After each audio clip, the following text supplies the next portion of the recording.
throughout, and any questions you have, feel free to type as we go, and then I'll be overseeing it and kind of, in case there's any repeat questions, just making sure we can get to as many as possible at the end. We'll be going over all of them at the end. So we're going to let the 4 presenters go, and then we'll have question and answer at the end. So with all that, we'll start with our first presenter, Mark Demitroff of he's a Pinelands geographer from Stockton University. Why, thank you very much. If you could just switch over the screen, am I going to be able to do that? Can you see? Okay. Yep, just came through. Good. Can you see my presentation background? Yes. Now Awesome, you just went full screen onto the presentation, so you're good to go. Well, big mistake is to go ask a geologist about water, because whereas we say here in South Jersey, water, W-O-O-D-E-R, I grew up on a farm in the Pine Barrens, so we've always called it water rather than water. You say water, I know you're from Cape May County, so I have a lot of fun with this because it really made me think about what some of the qualities of water. In fact, when I do my classes, the very first day, we stand in front of a water molecule at the Unified Science Building in Stockton. And I asked this very simple question, just to show how little we know about water. What temperature does water freeze? See, I'm turning the stakes on you and asking you, what temperature does pure water freeze? And it's not what you think it is. So let me give you a little bit of information about water as a substance here. And actually, the third rock from the sun, the Earth, the proto-Earth, was just a rock. It had no water. So I got to take you back billions of years ago to the time when we were bombarded by meteorites and asteroids and comets. And in this little belt that we call the snow line out in here, there's a number of meteorites and asteroids that hit the Earth that are water rich. And it took a long time of accretion for us to get water. It is nothing that was naturally here in the first place. And this is actually, we think of extraterrestrial strikes as being a bad thing, and they are. But they also have a silver lining to them in that it brings the lifeblood back to the area here, which is kind of interesting. I love this picture of the Pine Barrens, which is this section over here. It's very distinctive. You can actually see it from satellite photographs. And now we know where the water came from. It was from meteorites and asteroids and some occasional comets blasting into us and blowing us to smithereens and dropping what's water on the way. But we need now a place to store that water. And let's take you back 200 million years to this Appalachian mountains that are over here. They used to be about as high as the Alps. And over the last couple 100 million years, those Alp-like mountains have kind of broken down. And so here in South Jersey, the Hudson River, the Delaware River, and the Connecticut rivers came down and flowed over the Pine Barrens over the last 10 to 20 million years. And they dropped lots and lots of clays and sands and gravels that, in particular, the sands and gravels are very efficient at creating the container that's going to hold all the water that we cherish in the South Jersey area. We live in an area called the Pine Barrens, and it's been the last 2.5 million years affected by this giant ice sheet called the Loretta ice sheet. It parks itself on exit 11 on the New Jersey Turnpike for numerous periods of times over the last 2.5 million years. And it is actually bigger than the Antarctic ice sheet is today. And a lot of people think that the Pine Barrens, which is a pine area that's on top of wherever I go around the world and I see pine trees, I know that there's sand. And it's considered barren because the sandy soil is ill-nutritious. It actually is poor for crops. It's a medium that creates poor agriculture. It's barren. It doesn't produce. So the word Pine Barrens, lucky for us, it's a great place to collect a lot of water. And it was this position next to the ice sheet that was so profound that brought down these things that we see across here. So you have gravels and sands that were dumped here in the Pine Barrens. And you would think that this big ice sheet would be the source of our water because ice sheets are big and pure and so on. But actually, if we look at this over here, here's a picture of the North Pole with Santa Claus, and here's North America. This ice sheet that you're seeing here is actually about 30% larger than the Antarctic ice sheet. It's larger by 4 times than the ice sheets over in Europe. And the ice sheet over in Asia is very, very small because it's next to the Pacific Ocean, so it doesn't get pushed around by the climate. And if you were here during the Ice Age, I was a wee tyke, the ocean would have dropped about 433 feet from today. So you'd have to go to, like, here's Atlantic City right over here with the nice little windmills and back of Amy's background over there. You would have to actually walk 433 feet lower in elevation, about 100 miles, all the way off to the continental shelf. And the joke would be on you, because when you got there for much of the last 2.5 million years, it was oftentimes frozen, sometimes frozen solid year round. And so really the Pine Barrens at that time, all the water that was packed up in the Pine Barrens in the interglacial periods just went and dropped on out into the ocean when everything dropped down real low. So it's only in the last 10 to 15,000 years that water returned to the Pine Barrens. We love the Pine Barrens because it's about 35% wetlands that contain threatened and endangered species. So these shallow wetlands are what we really love about the Pine Barrens, because they contain not only the threatened and endangered species, but also are the places where social ecology, social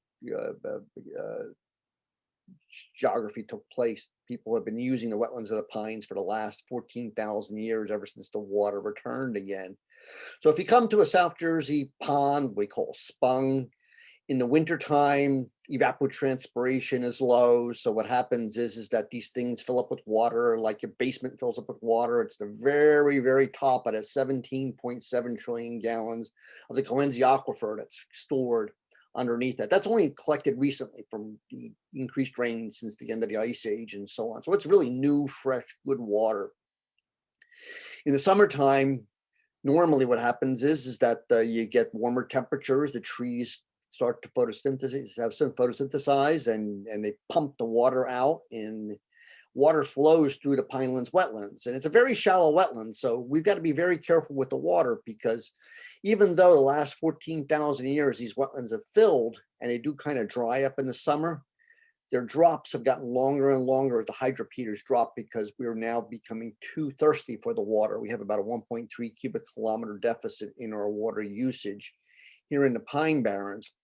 So as you can imagine, like with any mineral, yes, just like gold or silver or iron, water is an important mineral. And who but Joseph Wharton figured out that this was a very valuable commodity. And in the 1880s, he wanted some export it to Philadelphia. Rather than processing the water, why not just go to New Jersey, where we have this huge, huge aquifer that could be used to make healthy drinking, fresh drinking water in the Pine Barrens. So what he did is that he had planned to put throughout the Pine Barrens a large number of reservoirs. Here's Hamilton, New Jersey. Here's a big reservoir going down to Vineland, and over here's Batstow, and all the way up to Taunton and Medford and Tabernacle and Chatsworth. This was going to be the land of lakes. The idea was these surface impoundments would then be easy places to ship the water off. He went back to the old lands that were run by the Batstow furnace by the Richards family. He's related to them. And he comes up with the idea of water as a communal use, a commonwealth, basically with the Quaker ethos, that this should be shared with the people of Philadelphia. But the state of New Jersey said, yeah, we don't think so. We're going to keep it for ourselves. Thank you very much. And so it really put a kibosh on what Joseph Wharton was trying to do when he bought Wharton State Forest. And he was going to take the water. And so what I'm trying to explain to you is that basically you need to conserve the abiotic nature that's including not only the landscapes of the Pine Barrens, but the water, the lifeblood that's down below it. A drop of only 4 to 8 inches, 10 to 20 centimeters, according to Good and Roman, explain that you basically can dry up the Pinelands wetlands.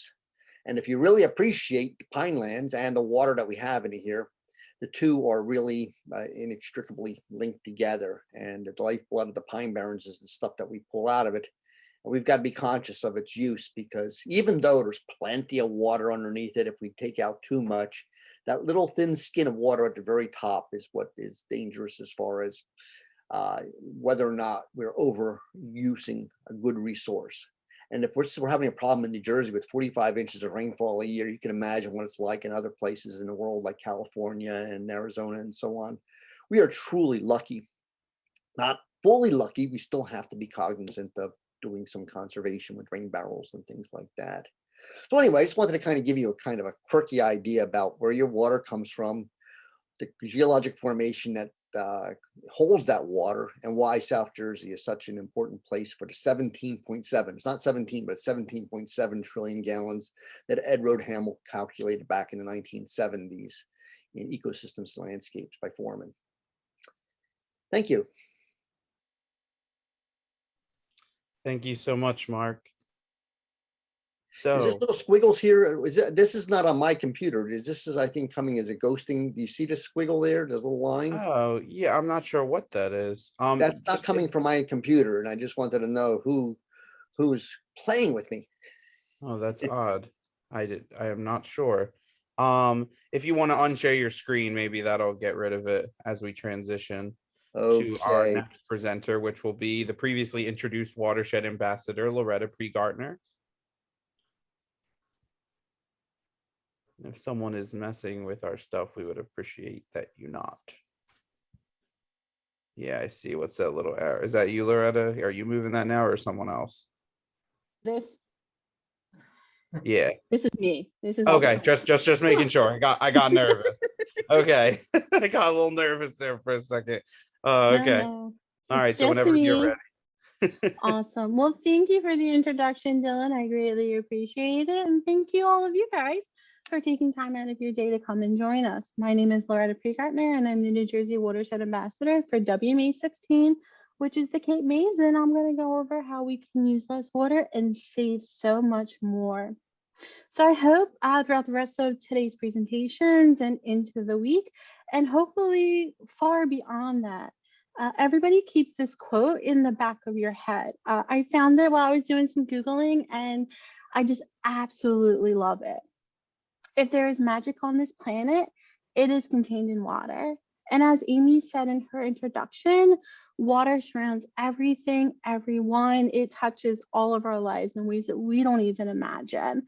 And so keep that close in mind and ponder that over the next couple of days. So as somebody who is going to speak on how to save water, I really wanted to know about my own personal water footprint. And so I found this website, watercalculator.org, and I answered a series of questions and it spit out a number. Oh, I almost fell over. 1,266 gallons per day is my approximate amount of water usage. And now I am by no means a super conservative, nor am I just running the hose in the backyard for the giggles of it to create, say, like a mud hole for my dog. I'm neither which. I'd like to think that I really kind of sit in the middle.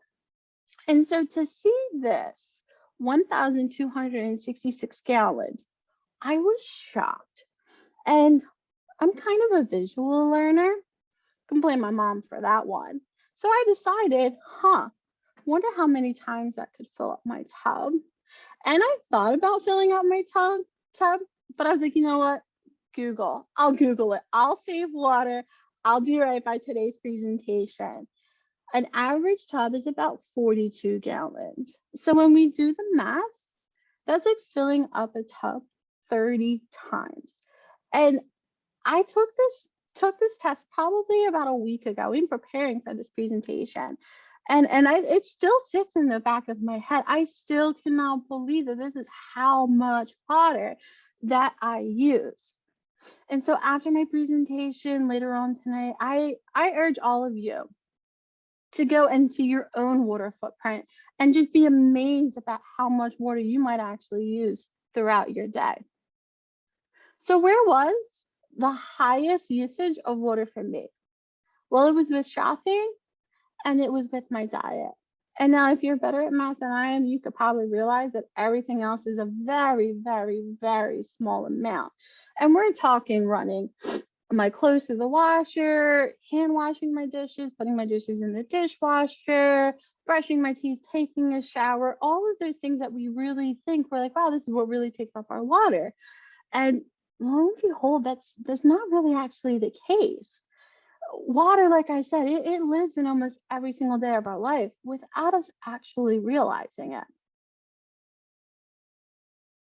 It takes almost 8,000 liters to make a pair of jeans. And that has a lot to do with the cotton. And now, if you're like me and you enjoy spandex jeans, you have less cotton and maybe less water. But that's still a lot of resources to put out for a pair of jeans. Beef consumes 3.5 times more water than chicken and twice the amount of pork. Now, this has more to do with how they're fed. With corn and soy, that takes a lot of water. And of course, cows really like to eat a lot more than pigs and chickens do. And the last one, the one with plastic, that got me. I did not know that before I kind of started diving in. 22 gallons of water to create 1 pound of plastic. Now, these numbers are shocking, and I hope it's enough to kind of make you sit back and realize water is everywhere and water is in everything that we do. But I don't want to sit here and be doom and gloom and the bearer of bad news. So how can we save?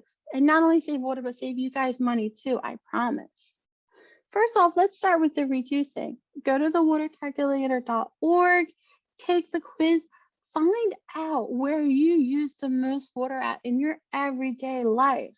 And a lot of this you don't need to invest more money in. Sometimes it's just behavior change, making sure you are turning off the faucet when you're done taking shorter showers.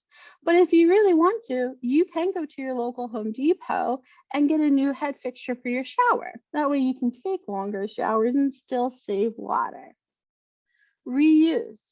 You don't always need to dump water down the sink from your glass. Use it to water your plants. It's a great way. They're going to thank you and they're going to love it. Repair.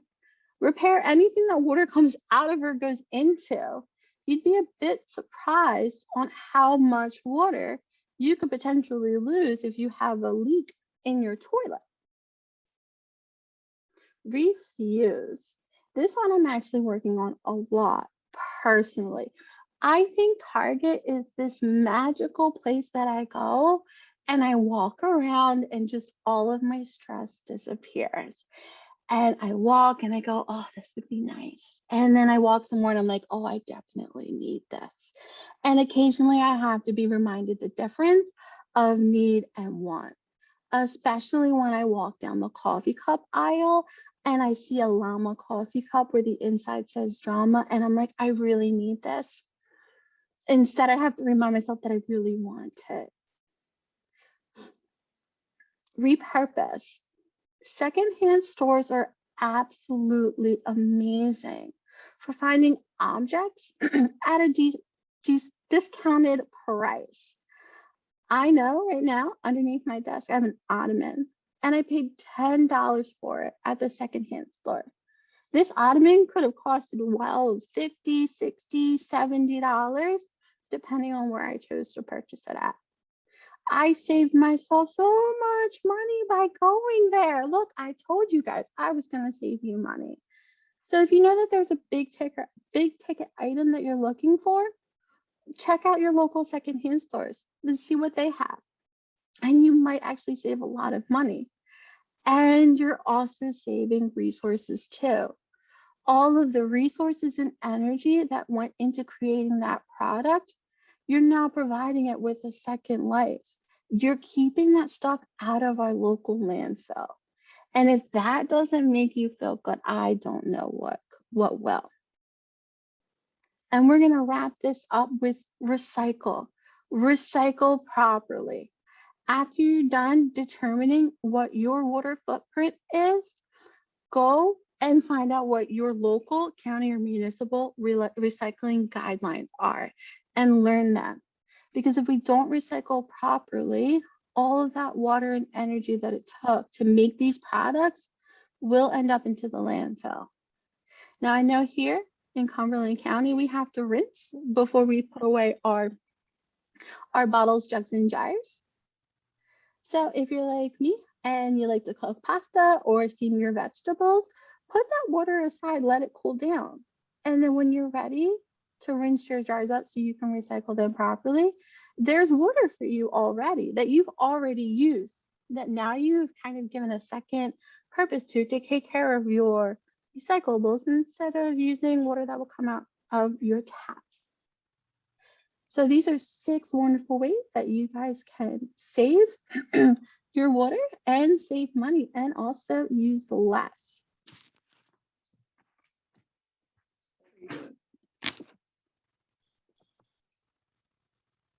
All right. Thank you, Loretta, for our second presentation of the night.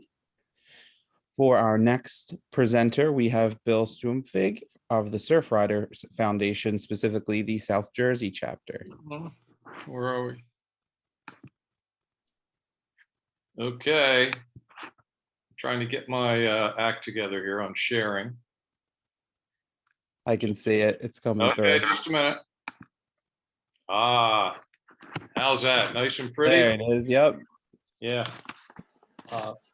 Thank you, Loretta. That was really nice. And thank you for inviting me to do this presentation on rain barrels. As you'll see in the next 10 minutes, I'm really enthusiastic about rain barrels. And there we are.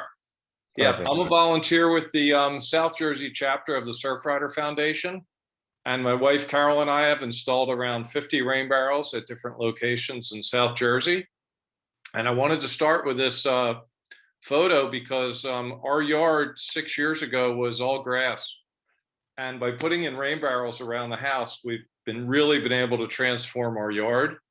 And I'm going to go over with you a bunch of ways that rain barrels save water. And what do they actually do? Rain barrels store water, and then you can use them the way you need to water things. Our gardens aren't native, so we don't need a lot of water, but we live right by a river. So making the water, instead of coming out of your gutters and letting it run right towards the river, we divert it into nice permeable surfaces. So we're trying to keep the water from our roof out of the river.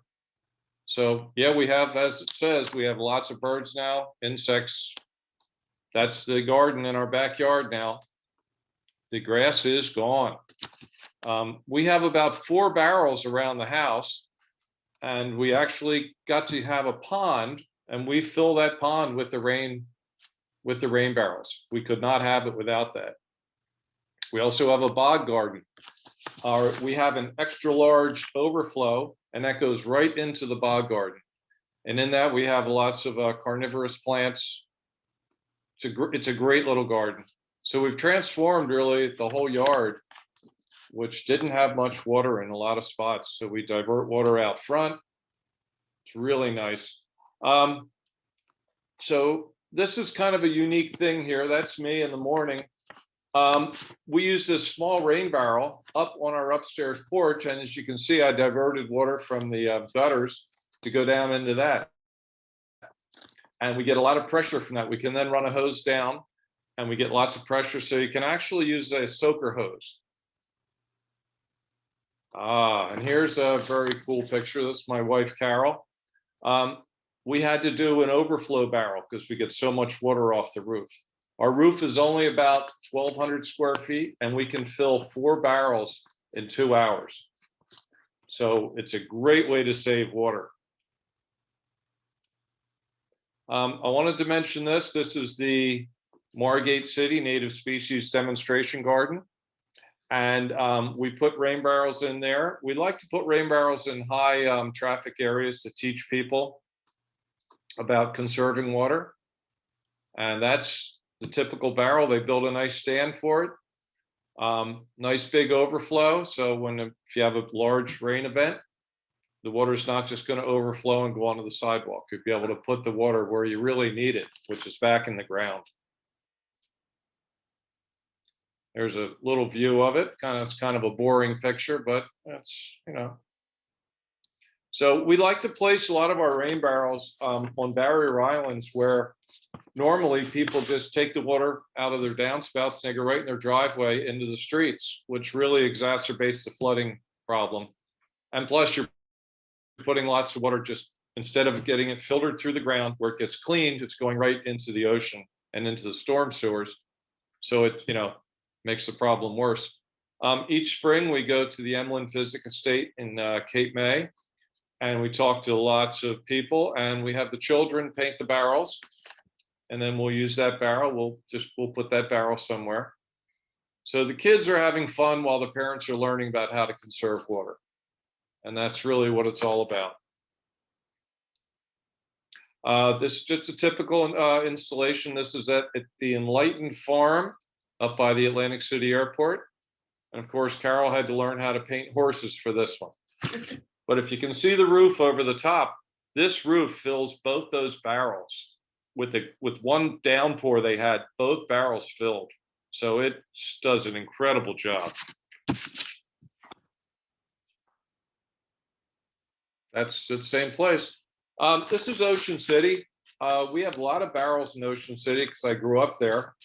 And when I built a house there, I just had to put a rain barrel in each corner of the house. My yard used to flood. We had big pools. So now that supports their whole little native garden out front. There's the barrel installation. They wanted peace signs and bare feet, so that's what they got. Yep. This is fish cakes in Cape May. This area used to flood all the time right by their front door. So they have an overflow and they divert that other places. This is just another little place in Summers Point. They have an herb garden, and now they, instead of using city water, they water their herb garden with the rain barrel. We even did one for a church. Yep. This is Stephen Cookies in Moorgate. So some of the other ways we use the rain barrels, I'm going to read a few of these so I don't miss any. We fill watering cans with them. We fill our pond. We wash cars. In the wintertime, we have one barrel. We take all the rest in. We have one barrel we keep outside, and we have a heater in it. We transfer that water to a water barrel that we have in the kitchen for watering our plants. So even in the wintertime. Of course, being near Atlantic City, you had to do one that's monopoly. Of course. We even spread as far as the Florida Keys. That's my house before the barrels were hooked up. All native plants in the front yard. And that was after we hooked it up. And that front yard is now all beautifully overgrown. It's great. These are just examples of barrels. They're really very easy. As you can see with most of them, they're on cinder blocks so that you can use the hose to connect to the fitting at the bottom. And usually it's just, we cut the drain pipe, cut the downspout, put a little elbow on it. In the wintertime, you put that downspout back on and it goes back the way it works in the winter. We do a lot of rain barrel workshops. Here we are loaded up to go to a workshop at the, that was Cape May Courthouse at the library. There's a rain barrel workshop. And now I'm going to show you a little bit about how to make a rain barrel. I use a saw to cut the top off. And we drill holes in the lip so that it will not collect water where mosquitoes could breed. This is for a bulkhead fitting for the main spout. That's the bulkhead fitting. Then we put on the faucet. Here's Carol putting the screening on. This is heavy duty pet screen that we use with a big bungee cord. Cut it off. And that's the overflow. We also use an oversized overflow because in one rain event, these barrels can fill. And if you want to see a really cool rain barrel making video starring Carol, my wife, and I. You can go to that link right there. And a few little things. I know you're probably going to have some questions at the end, but people ask, can pets drink out of the rain barrel? Can drink the rainwater? All the barrels that we use, it's just as if they were drinking rainwater. We use clean barrels, so they're not food grade, but they are clean barrels where you can. They do freeze in the winter. Where do you get rain barrels now? Water barrels nowadays, good luck. They're really hard to come by. So we have the word out everywhere trying to get a rain barrel. So I hope this encourages you to use rain barrels. And, you know, it's a great thing. Great way to save water. And that's what we're all about here. So thank you for letting me talk about it. And I look forward to your questions. I have to stop screen sharing. Yes. Thank you very much. Oh, there it is. Well, that was great. Thank you. Alrighty. So without further ado, we'll head to, last but not least, Steve Fiedler. He is Hi. from the Southeastern chapter of the New Jersey Native Plant Society. I got to give a shout out to Carol there for the fine artistry that she does on the rain barrels. Bill and Carol, you guys are awesome. And also about all the work you do with the fishing line receptacles all around the area. Greatly appreciated. Hi, folks. My name is Steve Fiedler, one of 4 co-chairs of the Southeast chapter of the New Jersey Native Plant Society. Along with my wife, Barbara, and with Jack and Jesse Connor, we host many great speakers on a wide variety of topics at our monthly meetings.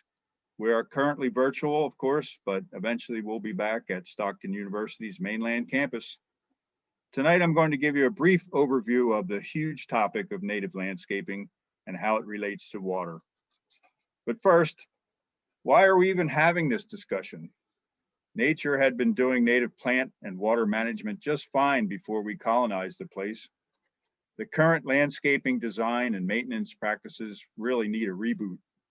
We seed and fertilize, we cut and blow, spray and let die, sod and irrigate, sending money and pollution into the public domain and right down the drain.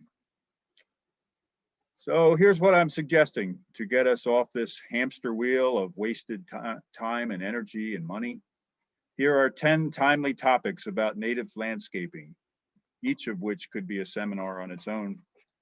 Number 1, make a plan. Sketch it out on paper or on your computer with your buildings and other features like walkways, driveway, sheds, pool, maybe a camper or boat. Learn your high and low areas by basic surveying techniques or by taking a walk in the rain to see where it flows and where it lays. Note where the sun tracks across your property and home and what stays sun-drenched or shady. Decide whether you want or even qualify for solar panels on your roof or in your yard. Get your soil tested in a couple places around your yard, perhaps with the help from the Rutgers Extension Office, or even with a home test kit. Learn about the basics of plant layer design from the ground up. Educate yourself and make a plan, and don't be afraid to ask questions. Number 2, invasive plants. Learn how to identify them and get rid of them in the trash, not in mulch or compost piles. You keep after them to exhaust their energy. We have these plants like English ivy, multiflora rose, Chinese wisteria, oriental bittersweet, Bradford pear, Norway maple trees, just to name a very few. They were brought here from all over the world since colonial times as exotic ornamentals or nursery rootstock. They outcompete native plants because they don't have to host anymore. They don't have to be the host to companion organisms that they co-evolved with. Oftentimes, deer, birds, and other animals feed on them and then just poop out the undigested seeds somewhere else, extending the problem on and on and on. Important to note and learn, many invasives are still sold in stores, nurseries, and through landscapers. The current landscape model is to make everything look unblemished. So you might as well plant all plastic flowers, shrubs, and trees. That's not a plan to work with nature, to support native critters with food and habitat within your landscaping. Number 3, native plants. Just like invasive plants, learn to identify natives, where to purchase them, what they are capable of, and what they need to survive and thrive.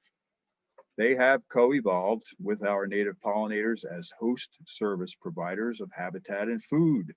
So we desperately need to restore their numbers to keep our ecosystem humming. A native yard has plants with nibbles in the leaves by the companion beneficial critters. A native yard can be beautifully messy with leaves mulching, some stick piles for habitat, bird houses of different shapes and sizes, feeders, bird baths, and compost piles. Enjoy the buzz and the bird sounds. When you take out invasives, you must have, as part of your plan, the native plants ready to go. The phrase is, nature abhors a vacuum. That means that something will immediately begin to grow back and grab your parking space. So you need to plant in a timely fashion. Number 4, soil. What the heck is up with your dirt? Healthy soil is roughly made up of 25% air, 25% water, 45% minerals, and 5% organic matter. Those percentages may sound a little weird to you, but that's in the ballpark for a workable native landscape. Also, there's a whole zoo of organisms that belong in your soil. Bacteria, protozoa, nematodes, worms, arthropods, constantly breaking down minerals and organic matter into something that can nourish plants. These critters also create space in your soil for air, roots, and water. And then there is fungi. Think about mushrooms on moist soil or rotting logs, and all of those minute, mysterious hairs that you may see in a spadeful of good dirt. They are powerhouses of underground nutrient transfer and the communication interlink that is always growing underground in a healthy native landscape. Miles and miles of fungal hyphae reach out with mycelium attaching to your plant and tree roots, greatly increasing the network for water and nutrient uptake. Number 5, compaction. Okay. So what else might be holding you back from having a native landscape and a functioning water system? Well, how about smashing the heck out of your complex soil structure with heavy equipment, lawn tractors, cars, RVs, pools, pavers, you name it. There goes your air component of the soil. Now the water can't flow around as it should, so you get drowned organisms, flooding, runoff, ponding for mosquitoes, impaired trees and plants. If your soil gets compacted heavily, it's hard to get it back in shape unless you have it scraped or tilled or disked or shovel turned. Build back with some compost and earthworms, but please stop repeatedly mashing your soil. And as I learned with my little helper 40 some years ago, beware rototilling that may not be needed. It just takes your soil structure and rips it up. Chemicals, pesticides, herbicides, fertilizers. This is tricky stuff. This is another one of those treadmills of dependency and wasted money year after year, not to mention killing off as collateral damage a lot of hardworking organisms and plant life in search of a particular pest. Your soil may also become rather lifeless and dependent on the next chemical fix. Again, it weakens the water holding value of your soil and contributes to that witch's brew that flows out with the stormwater into your street and nearest water bodies. Again, get your soil tested to know what your pH level is and supplement with some pelletized limestone and or some of your finely finished compost. Your property would need little or no pesticides if your native flora and fauna are in a healthy balance within your sustainable landscaping plan. Also, a chemical-free yard is a great gift to kids and animals, and maintenance is a workout routine with fresh air benefits. Number 7, compost. Most of us can learn to turn much of our food scraps, leaves, and other vegetative byproducts into a rich compost for use all around the yard. Having a well-manufactured composter makes a neat and efficient fixture near your house or garden, but a managed pile works too. Remember that leaves compost naturally, so please note, give yourself a season off from raking too many of your leaves up in the fall. Over the winter, many seeds, larvae, eggs, and little critters that make up the food chain continue to live on and amongst the leaves, inside the hollow stalks of dormant plants. Watch the birds go to work all winter long, shuffling through the leaves, balancing on stalks, and pecking along every crevice of tree bark. They are searching for insects and other invertebrates. In the spring, those that survive the birds become the basis of your pollinator insect population, again, finding their host plants. Give them a chance to exit your leaves and brush by around the middle of end of March before you compost them into a pile or into your composter device. Lawns. Please consider a hefty reduction in lawn size. Maybe even let your lawn become moss, if that's what your shade conditions and soil chemistry allows. I know it's where the dog frolics and the kids play, but almost any lawn can handle some downsizing. Perimeter plantings. Capture more water before it becomes runoff. It can be an extremely attractive highlight and natural property line delineation. Again, working from the ground up in layers, plan to use prolific ground cover native plants that will crowd out invasives and weeds. Next, up to your perennials and add some splashes of annuals for color if you like. Then to your shrub layer, your understory shorter trees, and finally your top canopy layer trees. Now water, the essence of life, but not so good when it's 2 feet deep in your basement, eroding your yard and carrying pollutants all around. We have got to stop shedding it out into our wetlands and waterways through what is referred to as the gray infrastructure. This is where green infrastructure meets integrated stormwater management meets native landscaping. So you can grab water with 1 or more rain barrels or cistern tanks hooked to your downspouts. Consider a green living roof where possible. A green roof can be a multiple winner in slowing down water flow by providing edible food and/or pollinator services, by cooling the structure in summer, and by helping to insulate it in the winter. Since your original plan tells you where your high and low spots are, you can dig a depression in the ground on the lowest part, prepare the soil properly, plant water-loving native warm season grasses and perennials, and you have a rain garden or detention basin. A bioinfiltration trench or vegetated swale will also work. An on-site holding pond or retention basin is designed to keep a certain amount of water in it most of the time, using a different set of native water plants. It is important to know that your town's stormwater ordinance must be replaced or revamped to be consistent with the March 2020 New Jersey Stormwater Management Regulations. The guiding principle is to handle water as if your property was still in its pre-developed state, keeping and handling on site as much as possible. This may be hard for existing properties, but it will be a requirement for new construction to take strong measures to handle stormwater. Just think of it. Native landscaping, green infrastructure methods, and the new ways of stormwater management will greatly help our streams, our rivers, bays, and the ocean. Thinking bigger yet, if we help rescue our drowning wetlands and vegetated stream corridors, we can further mitigate the growing effects of climate change and flooding. So here are some resources. Something we can all do is to join up with the nationwide native landscape initiative called Homegrown National Park. This is an idea started by Dr. Doug Tallamy of the University of Delaware, who has spoken often to groups in our area. Dr. Ptolemy makes the case for connectivity of safe habitats to help save our pollinators, wildlife, and natural resources. Please study his program and educational links at homegrownnationalpark.org.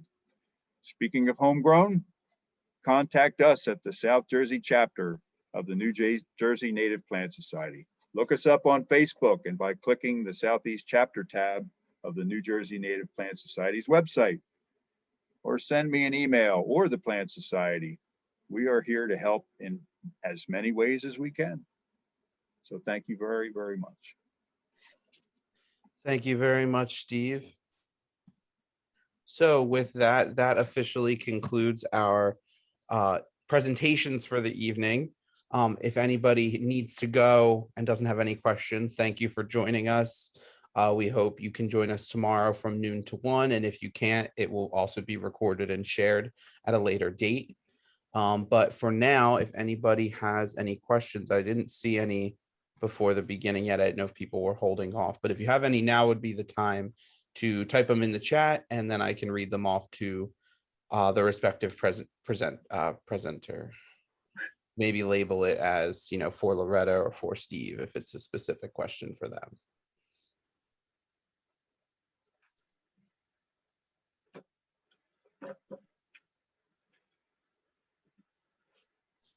And make sure it's listed toward, make sure you have it selected to share to everyone.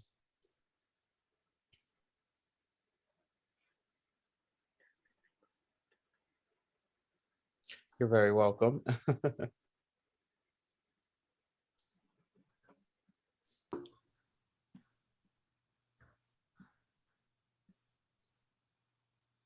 I'm kind of curious if anybody has figured out what temperature water freezes.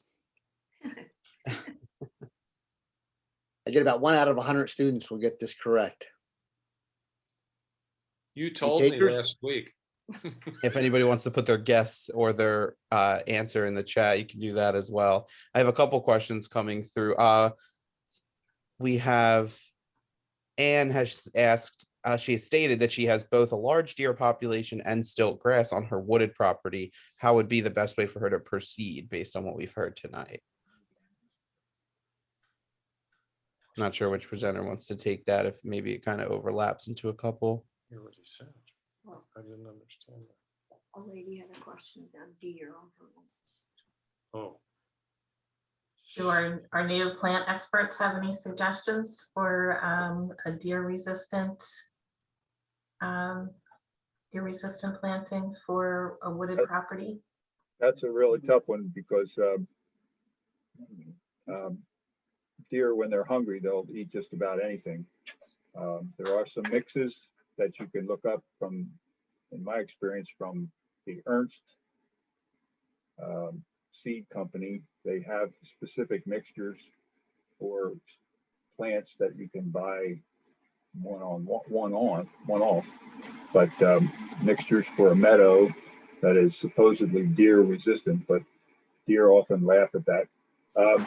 Sometimes you have to get tree tubes if you're growing a young tree, to let the tree flourish until it gets to 4, 5, 6 foot tall. Otherwise, it's doomed if it's too small when it's put in. A seedling just won't make it in a heavily deer populated area. So between somewhat resistant, I don't know much about deer sprays or things like that. They don't seem to work too much. But I would suggest, if you want to put some trees in, to get some tree tubes, which are available at nursery outlets, to put your trees in there and let them grow for a while to get a head start. Now, I do know that the hard and turf type tall fescues that have endophytes, they actually have a built-in microorganism into the leaves. They tend to be less tasty to these animals and are used for drought tough gardens and so on. So we've had some success with that. I think that's what some of the content of these seed mixes are, now that you mention it, for that reason. And there's also shade tolerant too. And I did see another question there. Yes, I was just about to, so we had two. One was more just general. about will slides be made available based on the presentations. I see we answered in the chat, but for anyone who didn't see the chat, yes, we can make the presentation slides available at a later time, along with the recordings. The next question is specifically for Steve, what would be the best place to get native plants? Well, in our area close by, we have Summer Sweet in Mays Landing area, which is a great place to check out. But I would suggest to go on our site, the New Jersey Native Plant Society, to get more comprehensive list, or check with Pat Sutton's wonderful website in Cape May County.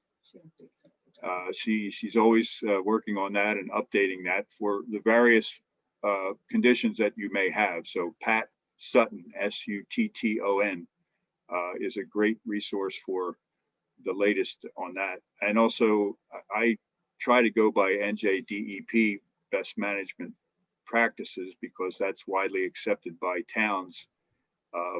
Those of us that share on board, serve on boards and things, we have to be somewhat in alignment with their best practice management suggestions. So, but please check out the Native Plant Society and Pat Sutton's gardening gang, or her blog, or whatever you get by Googling Pat Sutton.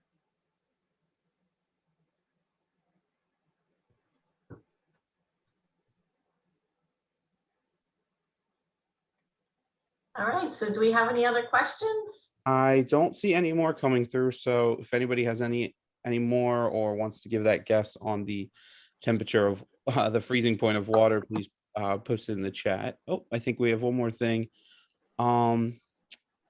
This says, a little off topic, but does anyone have thoughts about the pros/cons of privatization of municipal water supplies and how that's going on in New Jersey? So I guess that can kind of be for anybody who wants to take a stab at it.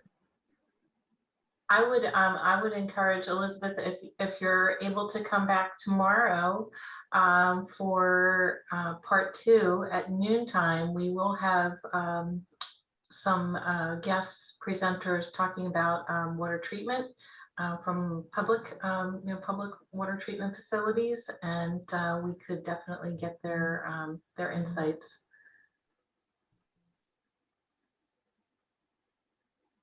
And I see I see a couple guesses. We have 23 degrees, and they didn't say Fahrenheit or Celsius. I'm guessing they meant Fahrenheit. And then I see -55 Fahrenheit. Those are the two guesses we have so far. That's pretty brave. Actually, I'm gonna have to tell you, because it's really a plant question and it's also a meteorological question. The actual answer is -40. Wow. Yeah, poor water, -40, pure water at -40. Both centigrade and Fahrenheit are the same at that point, and that determines the tree lines. There's certain plants that pump out all the nucleators, all the dirty stuff in the water, and that determines the tree line, whether you're talking about altitude or latitude when you get, your air temperature is that cold. And also, next time you fly in an airplane and you get up about 40,000 feet, look out and you see cirrus clouds, look at your little thermometer on the drop thing on the plane, and you'll see that it's -40. So that's the correct answer. That's supercooling of water. It's only this dirty water on Earth through normal conditions that freezes at 32 degrees or 0 degrees centigrade. Awesome. Thank you for that fun fact. I actually did not know that myself. So last minutes for any questions. If not, feel free to reach out to us later, or join us tomorrow as well. Oh, I see one more really quick for Bill. Oh, it's saying, could you share the rain barrel presentation link in the chat? Amy, were we going to just share that as well with the other presentations, or should we let Bill share his on his own, since it was kind of a different format? You're welcome to, Bill, if you're able to do that, to paste that link from YouTube. But otherwise, we'll send this out to people who've registered. We can make sure that they get that. Yeah, you better do that Okay, with my limited capabilities. no problem. So at least you'll just have to be a little patient, but we'll get it to you.